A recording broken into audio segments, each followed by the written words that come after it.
You do this just to be a fucking dickwad. I haven't been allowed back in the seat in a while, so we're not very loud. And that's definitely better. There we go. Yeah, a fair bit. It doesn't need to be super loud, and we don't need to speak up. I can adjust that later. Ah, the magic of editing. Woo! How I've missed this seat. Rude. And making fun of me being shorter than you. How dare. I will punch that hand. You know I will. Anyways, it has been a while. Well, it's been a while for us. You guys should have an uninterrupted 2 weeks. Yeah, you guys won't have noticed, but we actually did not record any off the shelves for a hot minute. And now we're going to record a bunch, so excuse the fact that we're going to be wearing the same clothes for several videos. I hope you like The Mandalorian. Yeah, exactly. So, up on the docket today is Frieren Volume 6. So I believe we talked about it last time, but Frieren has been confirmed for an anime. Hell yeah. Thank God. Do we know if it'll be out by the time this episode goes out? No. Okay. So it will not be coming out, I think, until late 2023. Okay. And it was just opted when Volume 5 released in English, I think. I gotta wonder, having been through 6 volumes, I wonder where it's gonna end at. Yeah, okay, so let's get into this. I honestly really want this volume to be adapted into anime. This would be awesome. It would be. I kind of feel like it's going to end at that big Frieren versus, like, around book 2 or 3, just thinking on it. I mean, maybe. We'll have to see. There's a fair bit of stuff in the first couple books that could be condensed. So we'll have to see what they decide when the anime comes out, whether it's going to be a 1-core or a 2-core, how popular it is, that sort of thing. But with that being said, last time we talked about the first part of the magic exam for them to become mages so that they can go to the north. The book left off essentially on a cliffhanger. They finished the first exam, and they knew who was getting through to the second, but they hadn't done the second yet. This entire book is the second exam. Which it's one of the longer story arcs we've had so far, is this particular magic exam. And essentially, the second part of the magic exam is a dungeon crawl. It's a dungeon crawler. They go into the Great King's dungeon tomb that no one's managed to clear ever. There's treasure, there's monsters, there's mimics. There's so many mimics. And every single time Frieren's like, my magic knowledge says that inside that chest there's a grimoire. And she goes into it and the mimic tries to eat her. And I love how at first they try to like pull her out, and then they're just like and then Frieren's like, aha, I know, push me further in and make it gag on me so it spits me out. She's done this before. And then it turns out that she could have just used this spell to explode it from the inside out, but it makes her hair frizzy, so she doesn't want to, which... She's been stuck in mimics plenty of times before. It seems like it's her life philosophy to always look inside of chests, no matter if it's a mimic or not. I can respect that.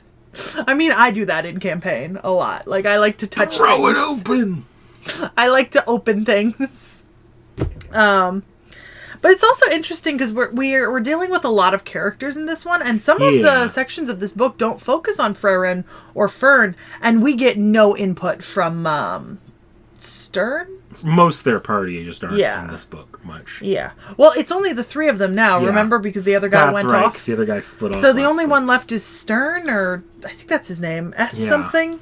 I keep forgetting his name. But only Frieren and Fern are participating in this book primarily. Although we do get a lot of flashbacks to Himmel the hero and Frieren's original party, which is really nice because there's like that little bit of added context.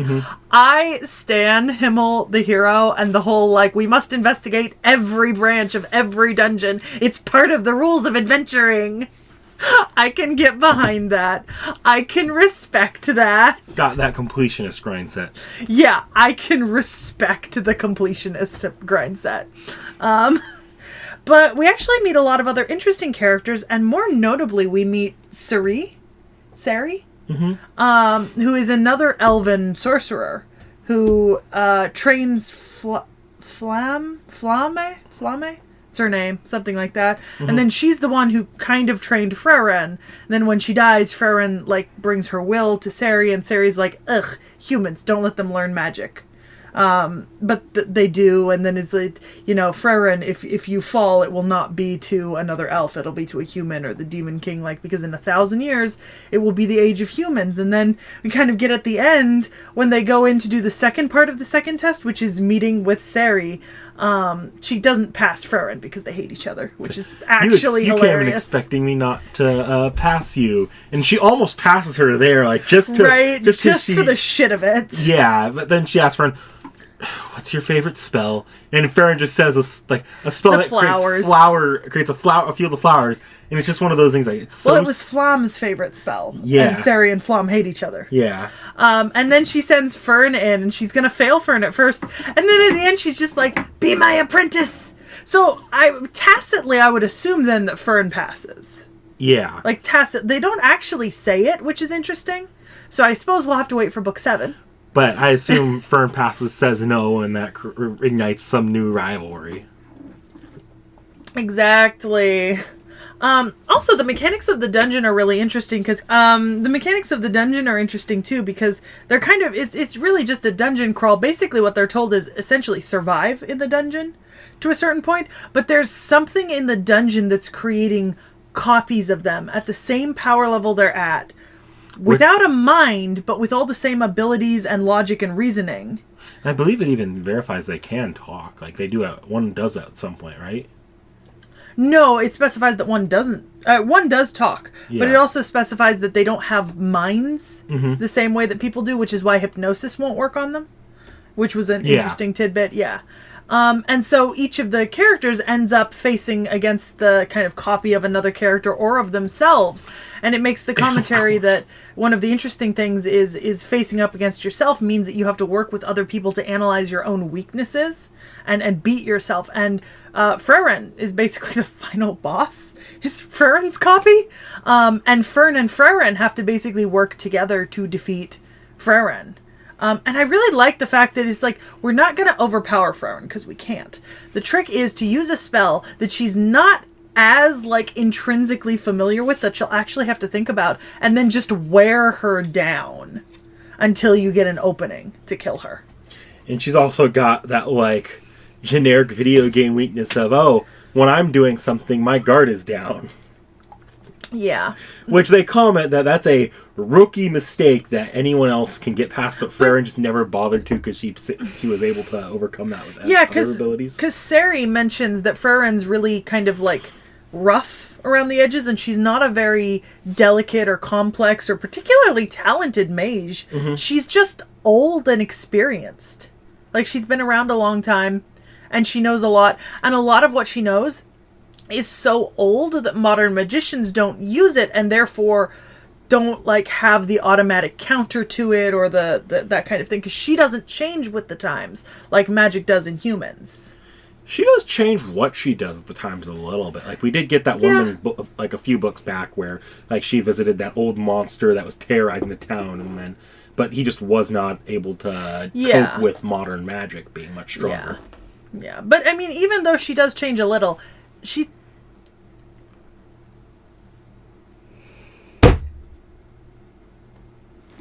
We haven't been recording. We've been recording on that one. I just noticed that.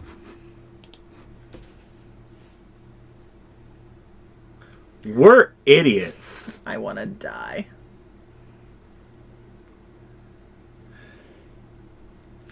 So get back.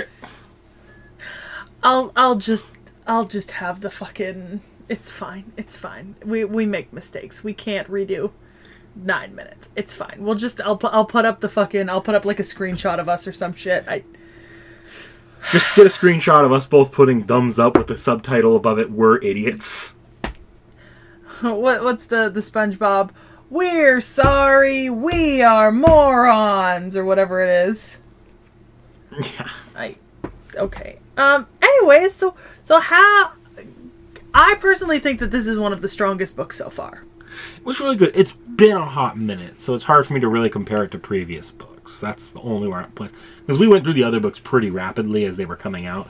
This one, there's been a bit of a delay on both in how long it took to come out compared to the other ones, and how long it took for us to get around to it. This is not a Seki call-out. Good news! Volume 7 is coming out January 7th, and I have it on pre-order. It'll be out by the time this video releases, I would think. Yep. And we'll do that one relatively soon when it comes out. Even if you won't see the review for a while, we'll read it when it's still fresh in our mind. That way we can... Well, these are all very fresh in my mind. Yeah, fuck you.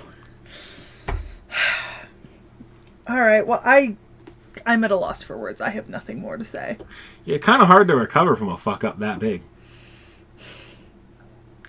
Look, we all have bad days. At least it wasn't a reacts. Oh, God. It's a good thing we did this first instead of the reacts first.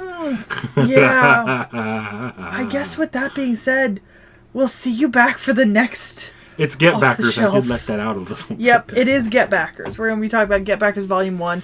And you're going to be seeing it... Oh, this will be interesting. Right after we do the anime on the channel. Is the anime coming out first? The anime comes out first. I thought this was a January release. End of January. Or something. I checked. It comes out first. So. Alright. We'll see you then. Like, comment, subscribe. Make fun of my fuck up in the comments. Womp womp.